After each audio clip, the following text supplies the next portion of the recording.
हिंदी में यूपीएससी की तैयारी से संबंधित प्रोग्राम्स को देखने के लिए सब्सक्राइब करें स्टडी IQ हिंदी। नमस्कार, स्टडी IQ में स्वागत है आपका। मैं हूं अमृत उपाध्याय। पाकिस्तान और अफगानिस्तान के बीच जंग छिड़ चुकी है और इसकी घोषणा भी हो चुकी है। पिछले एक सप्ताह से आपको पता है कि एस्केलेशन के चांसेस बहुत हाई थे, लेकिन पाकिस्तान ने अब डिक्लेयर कर दिया है कि ये ओपन वॉर है हमारे और अफगानिस्तान के बीच में। तो अफगानिस्तान की तरफ से भी स्टेटमेंट्स आ रहे हैं। फाइटर जेट्स ने बॉम्ब किया काबुल को, अदर प्लेसेस को।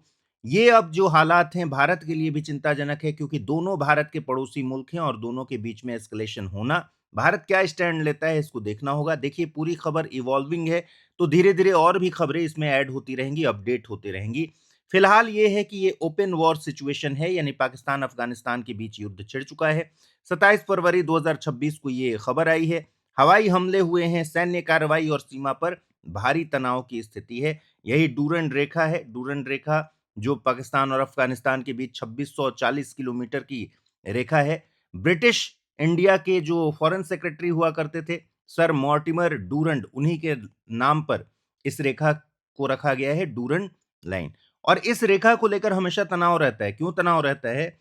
तनाव इसलिए रहता है क्योंकि अफगानिस्तान कहता है कि भाई ये जो अरेंजमेंट था डूरंड रेखा वाला, ये अरेंजमेंट दरअसल ब्रिटिशर्स के बीच में और अफगानिस्तान वाले इलाके के बीच में था। ये कोई परमानेंट बॉर्डर नहीं है जिसको अब परमानेंट बॉर्डर मान लिया गया है। तो इस रेखा को तो अफगानिस्तान मानता ही नहीं है सीमा रेखा के तौर पर। अब ताजा स्थिति जो है उसमें रक्षा मंत्री जो पाकिस्तान के हैं, उन्होंने कहा कि अब हमारे धैर्य की परीक्षा ली जा चुकी है। इस तरह का कुछ कुछ लिखकर उन्होंने कहा कि अब हमारे और आपके बीच में खुला युद्ध है। पाकिस्तान का ऑपरेशन शुरू हुआ है जो अफगानिस्तान के खिलाफ, उसका नाम दिया गया है गजब-उल हक।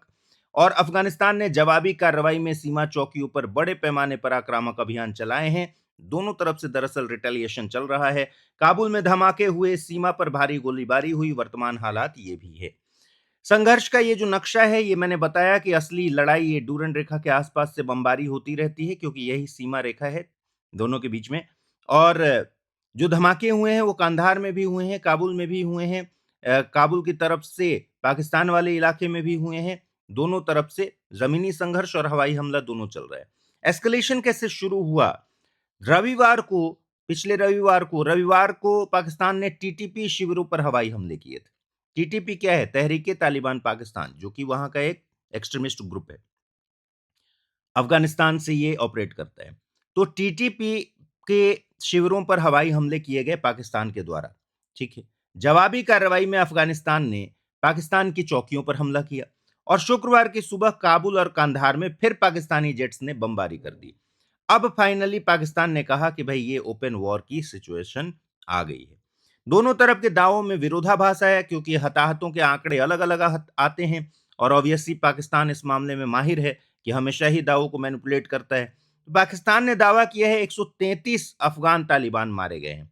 ध्यान रखिए, पाकिस्तान कह रहा है कि ये जो मारे गए हैं, ये दरअसल मैंने जो अटैक किया था टीटीपी के शिविरों पर, उसमें एक्सट्रीमिस्ट मारे गए हैं, आतंकवादी मारे गए हैं।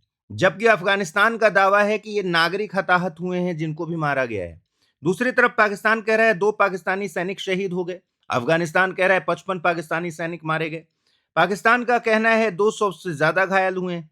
अफगानिस्तान का दावा है कि ये सब नागरिक थे, सिविलियंस थे। 19 चौकियां और 2 बेस हमने पाकिस्तान के नष्ट कर दिए। कोई स्वतंत्र रूप से पुष्टि नहीं हुई है इन आंकड़ों की, जो कि हर युद्ध में होता है। लेकिन एक्स पर एक वीडियो अफगानिस्तान की तरफ से डाला गया है, वहां के डिफेंस डिपार्टमेंट की तरफ से, और हवाई संघर्ष और F-16 के बारे में दावा किया जा रहा है कि एक पाकिस्तानी F-16 लड़ाकू विमान मार गिराया गया है। इसके मलबे का वीडियो सोशल मीडिया पर जरूर जारी किया गया है। तालिबान का यह दावा है। तो पाकिस्तान का जो लक्ष्य है वो टीटीपी के शिविरों को उसने टारगेट किया। अफगानिस्तान का लक्ष्य सैन्य चौकियां और हवाई सुरक्षा, इस पर अटैक करना है।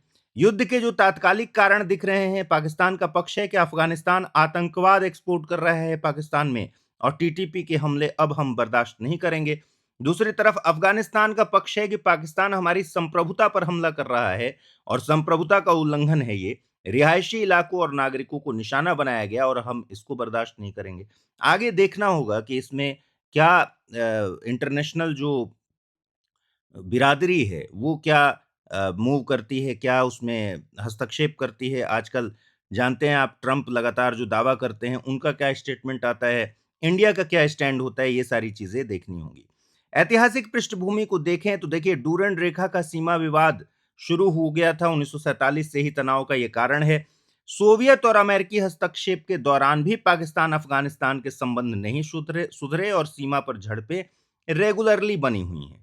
अंतर्राष्ट्रीय प्रतिक्रिया, ईरान ने जरूर कहा है, ईरान के विदेश मंत्री ने अपील की है कि भाई थम जाओ, रमजान का महीना है, इस्लामी एकजुटता दिखाने का महीना है, आत्म संयम का समय है, रुक जाओ। बातचीत करने के लिए और कूटनीति में मदद करने के लिए ईरान तैयार है। ईरान ने मध्यस्थता की पेशकश की है। आगे अनिश्चित भविष्य है, देखना होगा क्या होता है। सीमावर्ती क्षेत्रों से निवासी पलायन कर रहे हैं, ऑब्वियसली, क्योंकि बमबारी हो रही है, दोनों तरफ से रिटेलिएट हो रहा है, दोनों देशों की सेनाएं हाई अलर्ट पर हैं। क्या कूटनीति काम करेगी या ये संघर्ष और भीषण रूप ले लेगा, ये आने वाले समय में देखने वाली बात होगी। तो फिलहाल इस वीडियो में इतना ही रखते हैं, क्योंकि ये इवॉल्विंग न्यूज है, इसलिए आने वाले समय में जो भी अपडेट होगा, जो इंपॉर्टेंट अपडेट होगा, वो हम देखेंगे अपने वीडियोस में। ख्याल रखिए अपना, ठीक से पढ़ाई कीजिए। नमस्कार। हिंदी में यूपीएससी की तैयारी से संबंधित प्रोग्राम्स को देखने के लिए सब्सक्राइब करें स्टडी IQ IAS हिंदी।